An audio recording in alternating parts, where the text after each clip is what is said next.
இன்றே டவுன்லோட் செய்து உங்கள் ஃபேவரட் ஷோக்களை என்ஜாய் பண்ணுங்க. வர்ற வாரம் விநாயகர் சதுர்த்தி வருதுப்பா. தெரியுமா? கோயில்ல கூட பூஜை பண்றத பத்தி சொல்லிக்கிட்டு இருந்தாங்க. ஆமா இல்ல, இந்த வாரம் தான் வருது இல்ல.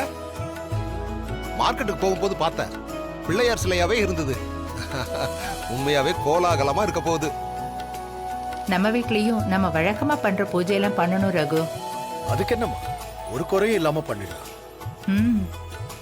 மச்சான், அதுக்கான ஏற்பாடெல்லாம் பண்ணிடுங்க. சரிங்க மச்சான், பண்ணிடலாம். விநாயகர் சதுர்த்தியை சிறப்பா கொண்டாடிடலாம்.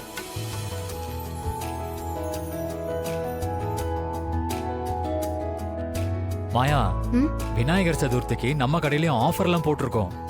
எப்படியும் கூட்டம் அதிகமா தான் வரும். ஆமா சீனு, இந்த வாரம் கடைக்கு சீக்கிரமாவே போயிடலாம். சரி. பார்வதி, அந்த நகை விஷயத்துல அண்ணிய மாட்டி விடலாம் நினைச்சிருந்தோம்ல. அதான் அவங்க லிங்கம் மாமா கொடுத்த நகையை மாத்தி வச்சு தப்பிச்சிட்டாங்களே.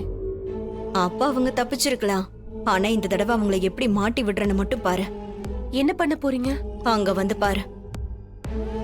வா.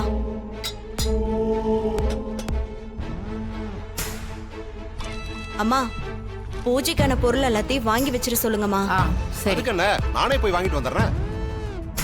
எப்பவுமே விநாயகர் சதுர்த்தி அப்போ பிள்ளையாருக்கு நம்மளோட பாரம்பரிய நகையை தான் போடுவோம்.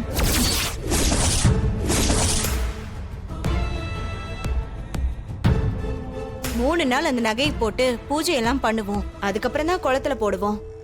என்னது, நகையவா? ஏங்க, பிள்ளையார குளத்துல போடுவோம். ஆனா நகையெல்லாம் போட்டு தானே பூஜையை பண்ணுவோம். அதையும் பண்ணிடலான்னு சொன்னேன்.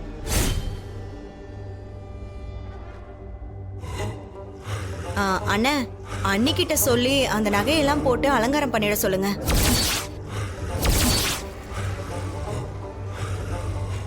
ஆமா ஜானகி, நம்ம பரம்பரை நகையெல்லாம் எடுத்து வச்சுடு.